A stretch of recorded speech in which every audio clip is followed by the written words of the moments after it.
Welcome, everyone, to another installment of Beyond the Words presents. What if the most dangerous place on earth isn't, some dark alley at midnight, but the very place you were always told was the safest?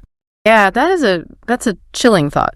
Today we're looking at this really profound question, like how does the human mind even survive when the person meant to protect you becomes the person breaking your bones? It's a reality that just completely shatters our fundamental understanding of trust and safety. And yet, it's a reality that millions of people are navigating every single day. Absolutely. And for those of you listening right now, how many of you are either navigating, recovering from, or just trying to make sense of the psychological toll of toxic relationships? Maybe you've been there yourself, or maybe someone you love is right in the thick of it right now. So today's deep dive is a close reading of this incredibly raw, revealing poem titled Sticks and Stones. It is very raw. Our mission today isn't just to witness the pain in these lines. We are really here to map out that profound transition from being a victim of abuse to becoming an empowered survivor. Right. And to do that properly, I think it's crucial to acknowledge right up front that this poem deals frankly and sometimes graphically with domestic violence. The ultimate destination of our conversation today and the poet's journey is about reclamation. It's about the sheer, undeniable strength it takes to literally rip the pen out of an abuser's hand and write an alternate ending to your own life. I love that. And what I appreciate so much about this poem is how it captures the entire, messy, confusing, terrifying psychological arc of leaving a toxic situation. And it does it all in just a few stanzas. Because taking back that power, taking back your own narrative, it's the engine driving survival. When someone is subjected to abuse, their reality is constantly being distorted. It's being rewritten by the abuser. You're told the abuse is your fault, or that it didn't happen that way. Yes, that didn't happen, or you're remembering it wrong, or even that it's an expression of love. So taking the narrative back to finding your own reality, that's the first vital step to getting out. Okay, let's unpack this. To really understand how a survivor gets out, I think we have to look at how they got trapped in the first place. And D.L. Davis does this by taking something deeply familiar to all of us and completely just pulling the rug out from under it.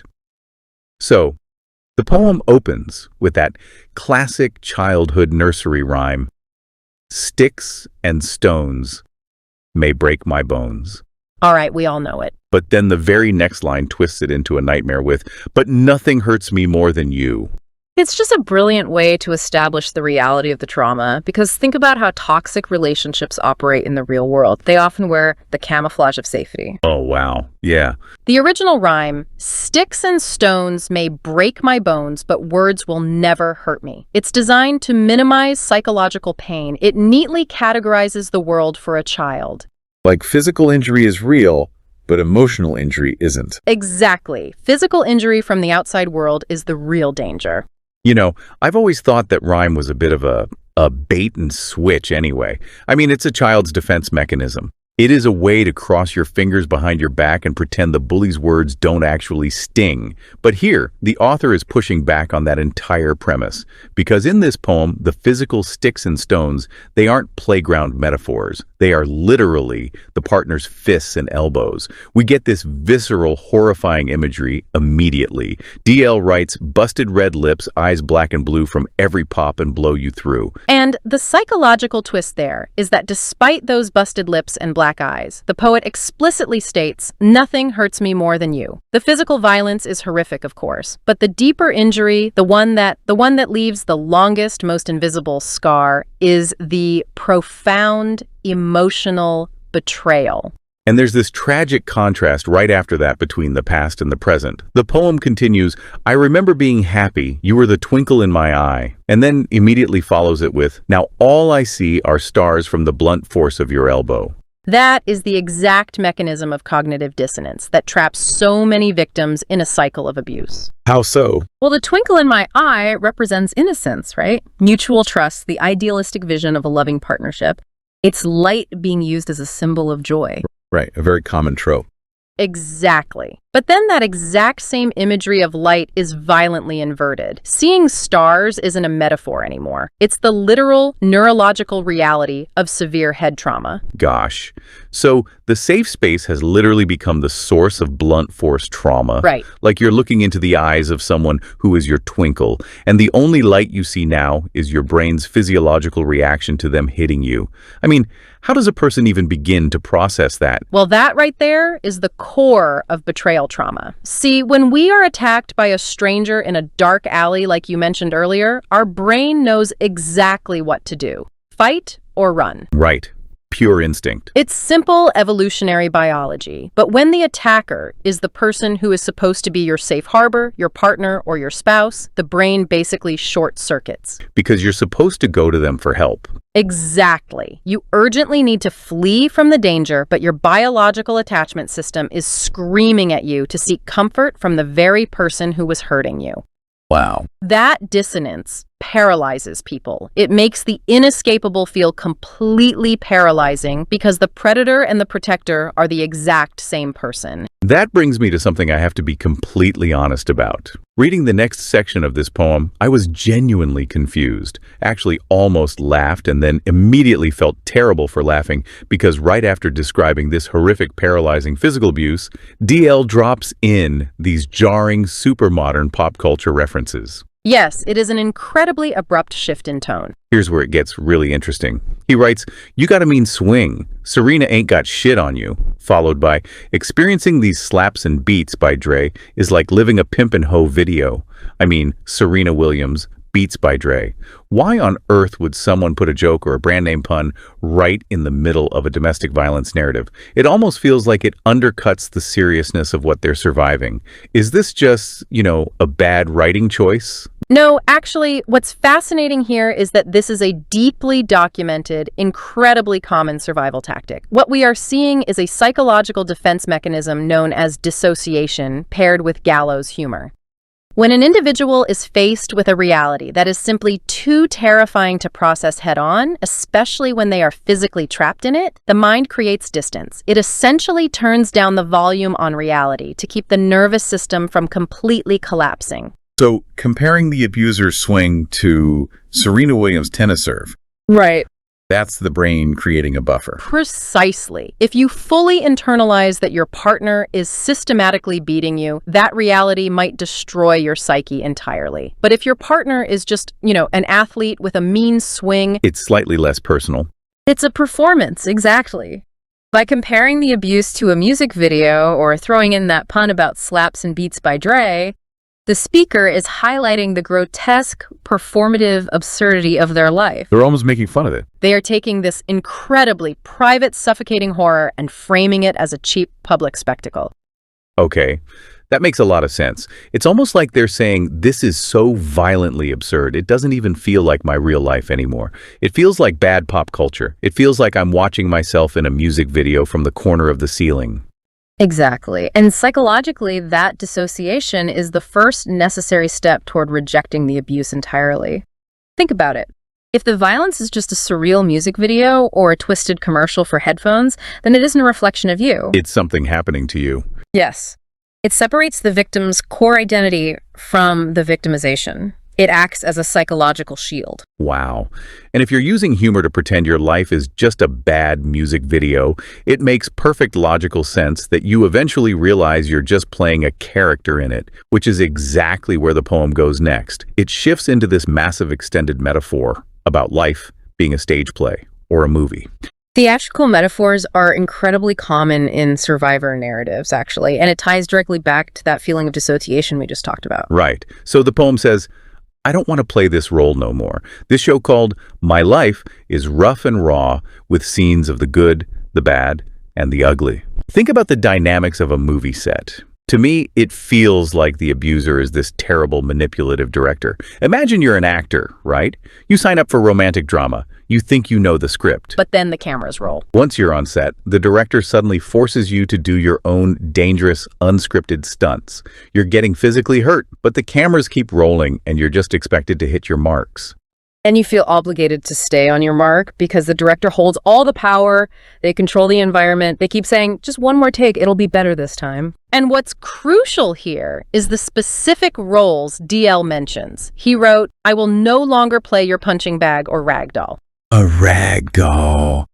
That's such a completely helpless, passive image. It is, but it's fundamentally tied to how the brain responds to inescapable trauma. We've all heard of fight or flight, right? But as we discussed earlier, when you can't fight the person you love and you can't flee because they control your life, the nervous system resorts to other options. Freeze or fawn. Fawn? Like fawning over someone? Yes, the fawning trauma response. It's essentially the ragdoll response. Oh, I see. It's a subconscious survival strategy where the victim becomes entirely compliant, basically erasing their own needs, opinions, and boundaries to appease the abuser and de-escalate the violence. Like just agreeing with whatever they say to make it stop. Exactly. Think of a time you might have aggressively agreed with a screaming boss just to make them stop yelling. Now multiply that survival instinct by 1,000. A ragdoll has no agency. It is simply acted upon to keep the peace. So, becoming a ragdoll isn't the sign of weakness at all. It's a biological tactic to stay alive. Yes, it's a highly effective short-term survival strategy. But the turning point of the poem, and really of any survivor's journey, is realizing that this fawning, this complete loss of self, is just a role you've been forced into by a terrible director. And a role implies something very specific. It implies you can quit. Yes. The transition from victim to survivor requires this exact paradigm shift. The poet writes, "Consider this my final act." You have to see the abuse not as your permanent identity, not as something you deserve, but as a terrible script you've been handed. Recognizing you are in a show is the moment of awakening. It's like the actor suddenly breaking the fourth wall. They just stop the scene, look directly at the audience, throw the script on the floor, and say, I refuse to read these lines anymore. I am done. But as anyone who has left a toxic relationship knows, quitting the play is only half the battle. That's true. Once you walk off the stage, you have to figure out how to live in the real world again. You have to write a new script, and the abuser is going to do everything in their power to hand you the old one back. And that brings us to the aftermath, which is the final section of the poem. And what strikes me so profoundly here is how incredibly grounded it is. It completely refuses to sugarcoat the process of leaving. The poem continues, your I'm sorry is no longer a consolation. That line is so powerful. So what does this all mean? Why highlight the apology? Why is refusing an I'm sorry the ultimate act of defiance? If we connect this to bigger picture of toxic relationships, that single line is the absolute linchpin of the escape. In the classic cycle of domestic abuse, there is tension building, an incident of violence, and then the reconciliation, which is often called the honeymoon phase. Right. The I promise I'll change part. How many times have you heard that? This is the most dangerous part of the cycle. This is where the abuser begs for forgiveness, buys gifts, cries, and says, I'm sorry. I swear I'll never do it again. Because it plays right back into that attachment system we talked about earlier. It mimics the love the victim has been starved of. Exactly. The apology is the trap. It's a manipulative tool used to reset the stage for the next act of violence. It keeps the victim hoping for the romantic drama they originally signed up for. Wow. Rejecting that empty consolation, seeing the I'm sorry for the hollow, repetitive line of dialogue it really is, that's the exact moment the cycle breaks. It's the moment the actor says, I don't care if you promise the next scene will be a romance. I'm leaving the theater entirely. The poem continues. Finally, I see an alternate ending, and it does not include you. And then we get to this incredible, deeply realistic vow. Before taking my last bow, I vow, sticks and stones may break my bones, my heart may hurt again, but my spirit will not be broken. It's just beautiful. They bring the nursery rhyme all the way back around. But instead of saying they'll never be hurt again, they literally admit my heart may hurt again. Yeah. I mean, we all want the fairy tale ending where the hero walks away into the sunset and is perfectly healed forever. Why is this admission of future pain actually a sign of ultimate strength?